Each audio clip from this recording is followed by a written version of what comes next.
Judgment, King of Wands, the Moon, and the Two of Cups.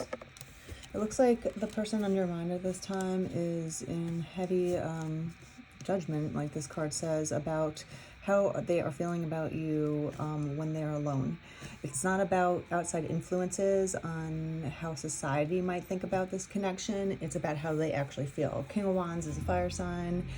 It doesn't have to be, but it's someone that's very fiery and energetic, creative. Leo, Sagittarius, Aries. Judgment, the Moon. It's all about kind of getting to the point of how you feel about things. This person is getting to the point of how they feel about you, the Two of Cups, and the love connection that you might share, or a potential love connection that you might share together. And they're judging themselves. They're judging their higher selves, like this card shows. The Moon, also, you know, she's looking from within. It's all about inward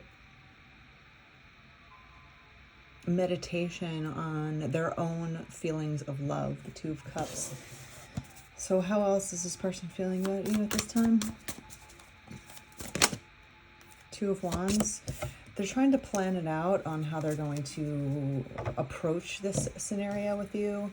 There might be something that is stopping this king from coming towards you, but they're planning.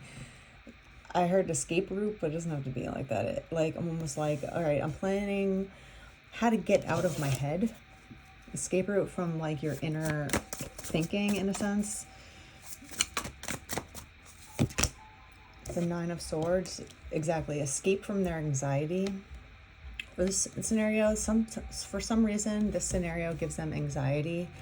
They're not sleeping well, you know, like late at night. This is when this person starts ruminating over their own feelings, like most people do. If you have insomnia, you have to start wondering what is bothering you. It's as simple as that.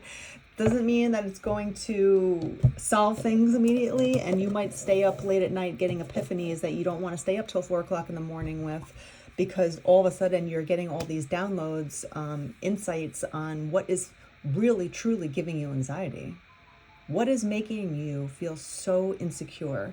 What is making you feel scared, afraid, paralyzed, sad, right? These are all the feelings. So of course, if you're stuck in this feeling of like, okay, well, I'm so scared of my feelings. That's what I'm getting, actually. I'm scared of love.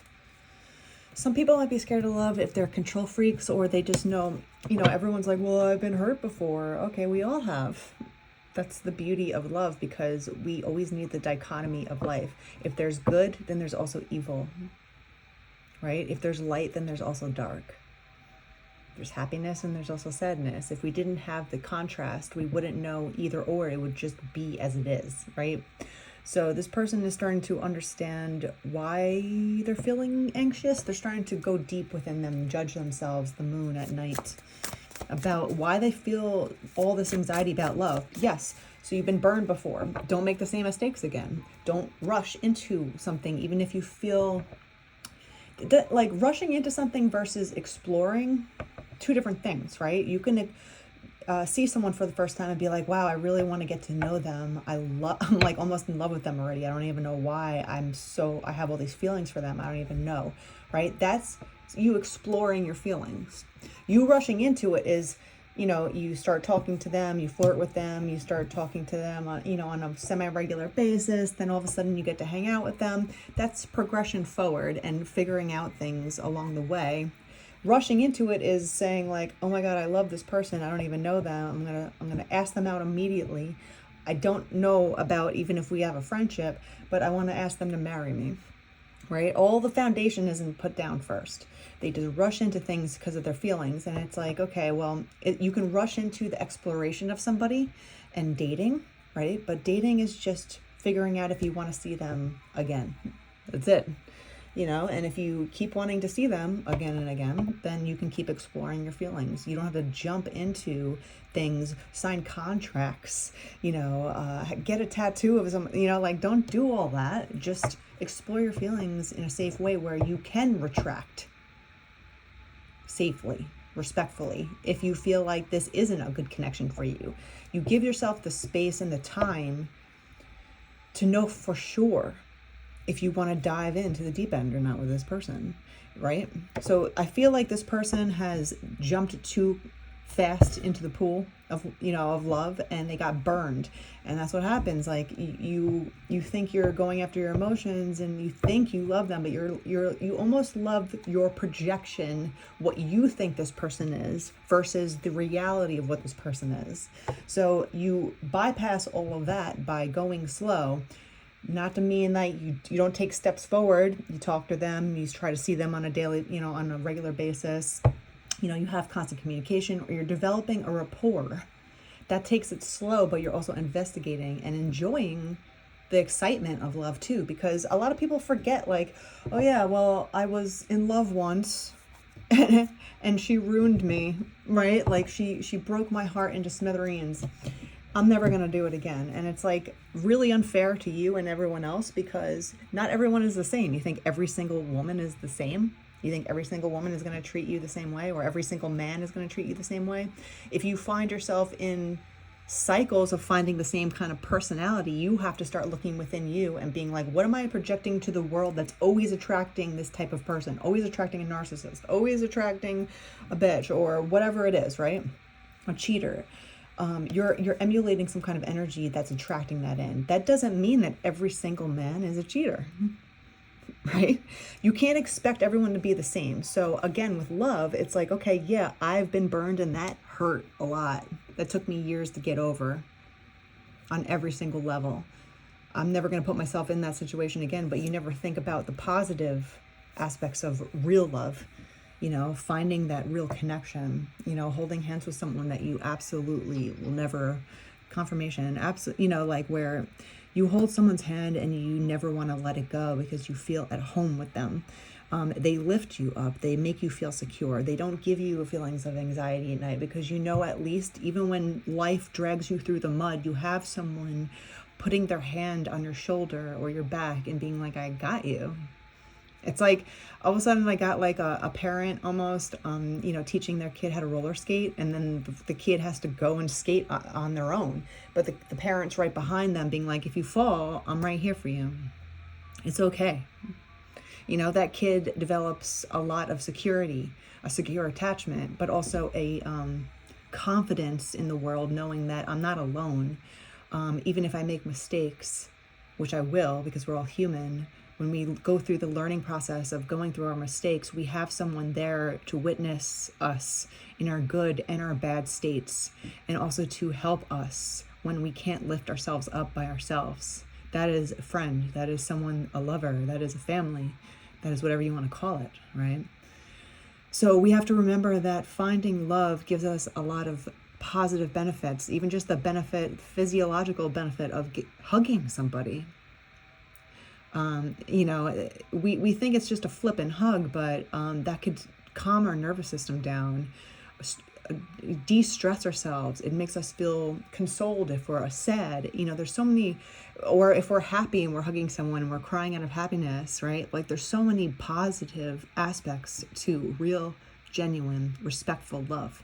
So at this point, this person has to get over the fact of like, you know, there's two sides to a coin. You got to flip the coin, you know, like you can't always think like the coin is always going to end on heads, right? The Magician. Now it's about manifesting yourself, you know, manifesting what you want to feel in a relationship. This person is really doing a lot of inward work, and starting to explore their own power. And that's beautiful. It doesn't matter if you're a male or a female, even though this is a love reading. This person is really making plans and doing some exercises on, you know, being like, okay, well, I am aware that I'm feeling anxious. What am I going to do about it?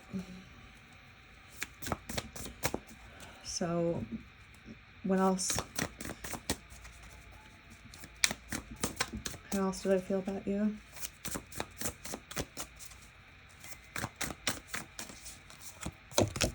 Ten of Cups.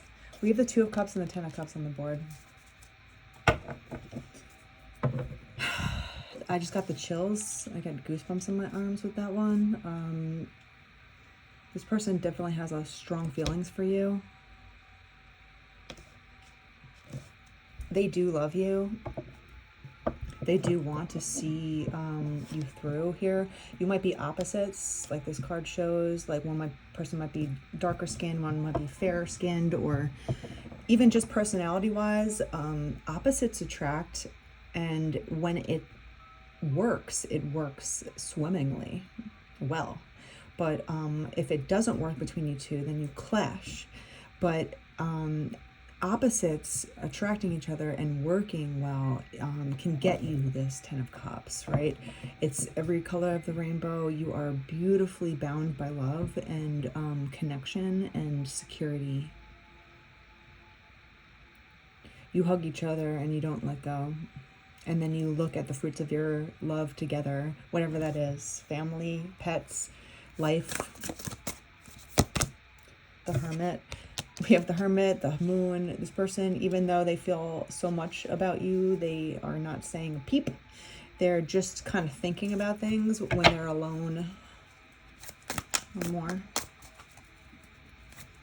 That does not mean that you are not on their mind. You are on their mind heavily, but they're really searching their soul for how they feel about love, true love, going after how they actually feel versus paying attention to their anxiety over what could happen.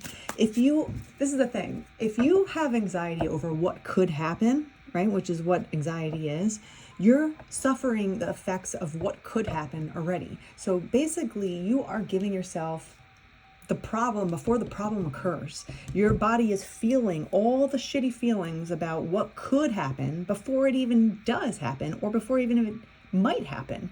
So you're not letting yourself feel the opposite side of anxiety, which is excitement, joy, happiness, energy, and thinking about the positive, being like, oh my God, what if I do this and it works? How amazing would that be? How exciting would that be if I actually went after this and it worked? Like, am I living? Like, what is that stupid meme? Like, am I dreaming, or whatever it is? You know, like, it's stupid. Death and rebirth right at the end. This person is making positive changes towards you. They're putting an end to their anxiety, their pessimistic way of thinking about love, and also recognizing how they're actually feeling inside, not ignoring it and investigating it instead of being anxious and worried about how their heart feels or what their heart is drawing them to, who their heart is drawing them to. They're starting to investigate it, manifest, and also look to the brighter side of things, being like, well, what if it worked? What if it worked?